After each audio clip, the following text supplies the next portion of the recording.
Coming up next, let's talk about game design for play-to-earn games. Let's peel that back a little bit. We have coming up Anastasia Plane, Austin Stanfield, Quinn Campbell, Keith Mccullough, and moderator Lenny Pettersson. Give us some juice. Put your hands together for this group, everybody. Thank you. All right.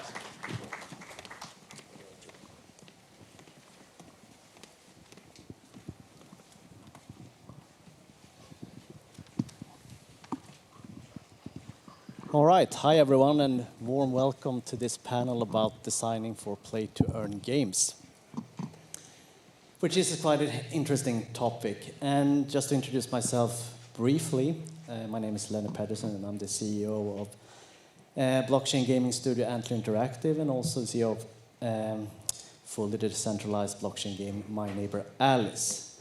And we have a really interesting panel here today with some of the pioneers and leaders in this space, so I hope we will be able to share some good insights and key learnings from the last few years in this space. So, all right, first question I'll kick off with. One thing that this space is not is that it's easy to design for. So what are some of the differences between designing for a P2E game or an NFT-based game compared to traditional based games? I want to start off with you, Quinn, because you're one of the trailblazers and pioneers and leaders in this field, so take it off. Yeah, sure, I appreciate it. Hey everybody, I'm Quinn. I'm the marketing lead here at Sky Mavis. And I think it's an interesting question. I think the kind of proper answer to, what is the difference between designing Web 2, Web 3 game, right, play to earn or not, the proper answer is really there is no difference. I think, it goes back to this idea of really building a sticky product first. And the tokenomics that may or may not fit into that really aren't part of what a core gameplay is, because ultimately building a game needs to be a game, and it needs to be fun, and it needs to be able to stand alone without any kind of open economic system within it. And we found that recently. We just shipped Axie Infinity Origin, which is it has a free-to-play kind of channel within it, right? And then it also has this blockchain channel as well. They're the exact same gameplay, right? So we designed this game that truly can stand alone as free-to-play. We're seeing industry standard retention stats across our free-to-play version of it, which is wonderful. And then the tokenomics just add this kind of cherry on top. Now, what we are adding in is a number of syncs. I think that's extremely important. So many people in Axie Classic came in to be extractive. It was this awesome growth hack. It was really powerful, but we ended up seeing SLP kind of balloon in the process because there wasn't enough demand for it, or at least to hold it. And so as we're really rolling out this full, robust kind of blockchain version of Origin, we are building in a lot more syncs for SLP, more syncs for Axies, reasons people will want to burn these assets for reasons other than trying to earn off the back of them. And you see that in traditional gaming, so it's just a matter of really building that into Web3 as well. Austin, tell me a little bit about yourself, your company, and then add on to what Quinn. Yeah, so hi guys, I'm Austin. I'm the CEO for Divine Anarchy, and syncs are a perfect example of what I think is really important when it comes into NFT gaming, and especially when you're talking about play to earn stuff, because economy is super huge for our industry, right? Money and the aspect of value that comes from the tokens that come into what you earn through those games is so important to people playing them in the first place. That's why they've found them right now. We're not, World of Warcraft, we don't have all these huge budgeting where we're on a commercial all the time and we're grabbing attention from everybody out there that's in a game waiting for a release to come out, just like that. And so a lot of people that find us for monetary reasons. And what I've seen fail for a lot where people just not thinking about syncs. Because if you don't think about the burning mechanism into that economy, it's just inflation, and it keeps going up, and eventually that becomes worth nothing. And that was one of our main, plays as play-to-earn games as we build them that we have to think about is that long-term play. And economy is one of the hardest things in traditional games, even that people have to think about. But those traditional games won't crash and burn if their economy goes down. They can do things easily to be able to reduce those things and add other things, whereas blockchain, it's a lot harder to take money away from somebody. Yeah, so Keith, you recently launched. Do you want to talk a little bit about yourself, your project, and add on to the question as well? Yeah, sure. So, hi everyone, I'm Keith Mccullough. I'm the COO of Working Man Interactive and a game designer on Minds of Delarnia, which about 6-7 weeks ago went mainnet launch on Binance Smart Chain. And, you know, it's funny, like Quinn, you're saying that in some ways there's not that much difference, and I think that's like really true, especially as we go forward. We want games that are based on the blockchain to just still be good games and not maybe be so self-conscious about being on the blockchain, but also like they are fundamentally different, and you do have these like extra pressures or things that kind of aren't solved, and I think that's like different, unique in gaming, because so much of gaming has been pretty solved for a long time. Like if you say, you know, we're making a sandbox MMO or a loot shooter or something, most of that design is like already done for you. You kind of start 40%, more than that, 70% there, and you're kind of like figuring out the details. But when you say you're making a play and earn blockchain collectible space mining crafting thing, you kind of need to like solve a lot of new problems, and you don't have these blueprints to go from. So while you still want to make a game that stands on its own and is fun, and that's important, you also have all these like brand new traps to fall into, pitfalls and surprises and things along the way that I think make it an exciting space and kind of a challenging space to design for. So, yeah. And Anastasia, tell us where you're from, your background, and what you have to say about this question. Right. Hello, everyone. My name is Anastasia and I'm from Sweden. I represent Chromia blockchain. We built a blockchain for gaming where a game studio decides on how they want to monetize their applications and how their user of those applications will do transactions in a game. With Chromia, you can have a free-to-play model, and with that, it helps a lot to design games with more fluid gameplay without the need to open MetaMask or any other wallet and sign and approve each transaction you do. And to contribute to my colleagues here, I just wanted to say about the challenges, what we experience, for example. It's to build a game on blockchain, you have to put a lot of logic on the client to calculate stuff. Let's say, for example, you do phishing. In traditional games, you will, the server will calculate on what type of fish you get, but with blockchain, it's more common to calculate stuff on client, and that means on everyone's computer. And then the blockchain is used to verify that the result is correct. So, yeah. Thank you. Thank you all for your good answers. So I'm sure there are a lot of people in the audience that want to enter this space. And what are some of the key learnings when it comes to pitfalls and challenges you can share with the audience so they don't end up in the same hole, basically? So, Quinn, do you want to start again? Yeah, I think that's a really important one. And you know, nowadays it feels like there's 6 new NFT gaming projects that launch every day, right? And there will certainly be a shakeout. And you know, when you start to read some of their pitch decks and read their white papers, a couple things kind of stick out. The big ones are teams that are designing projects that really almost feel like a DeFi kind of protocol with the game wrapping. You know, those might not kind of stick around in the same way. I think it's so important to really put like what is going to be fun and sticky about your game first and foremost. I think that's key. The other one that's really important, and you see it a little bit less these days, is when you do your first asset sale.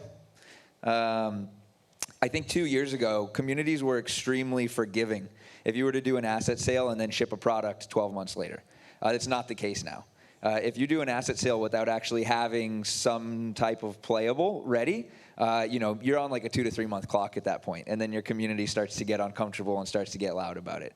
So, it's definitely a trick. It's a wonderful way to bootstrap some funds if that's what you need, but I think it's really important to keep yourself on a strict timeline if you decide to launch NFTs without a product ready yet.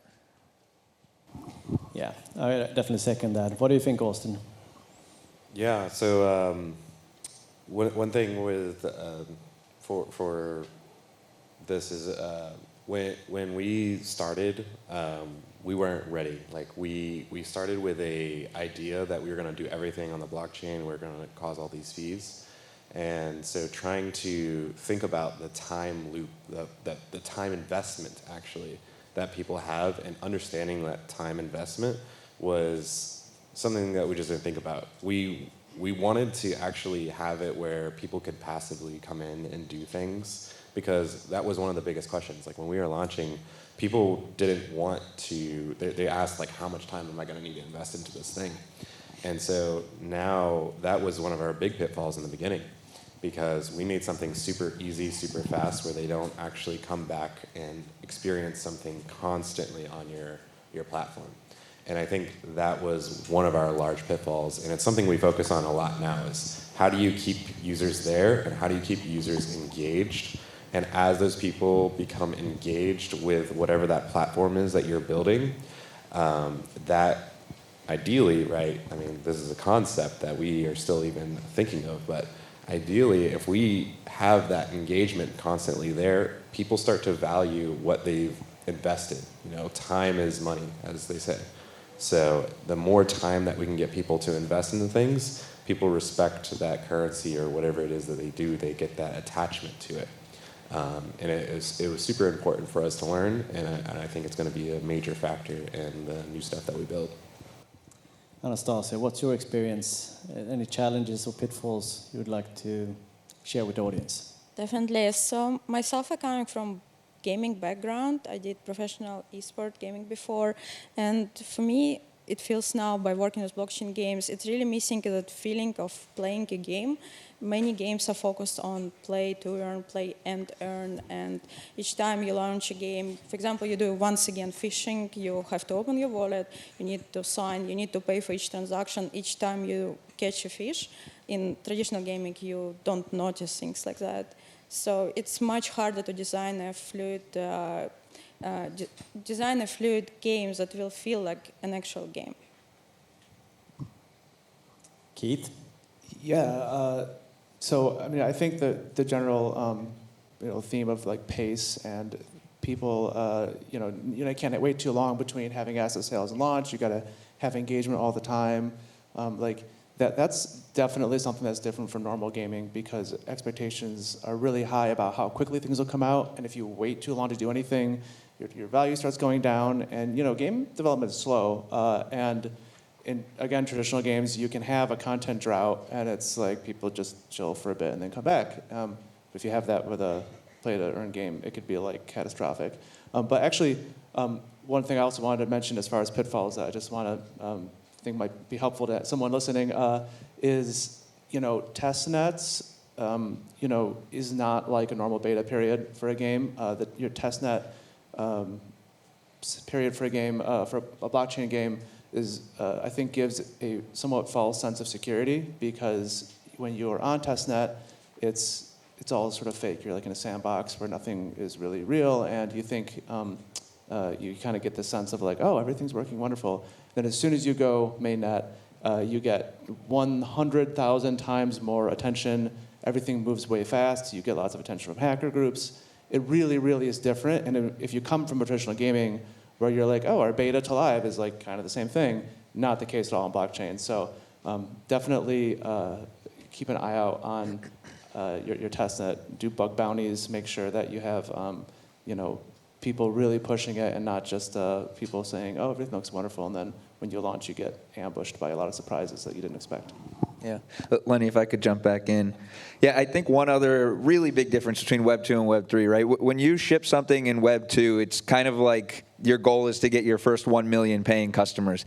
And that's definitely not the case in Web 3. When you first ship, your goal is to get your first 1,000 co-owners of your network, because those are the people who, they'll hold your governance token. They'll hold your first, X number of NFTs that you sell.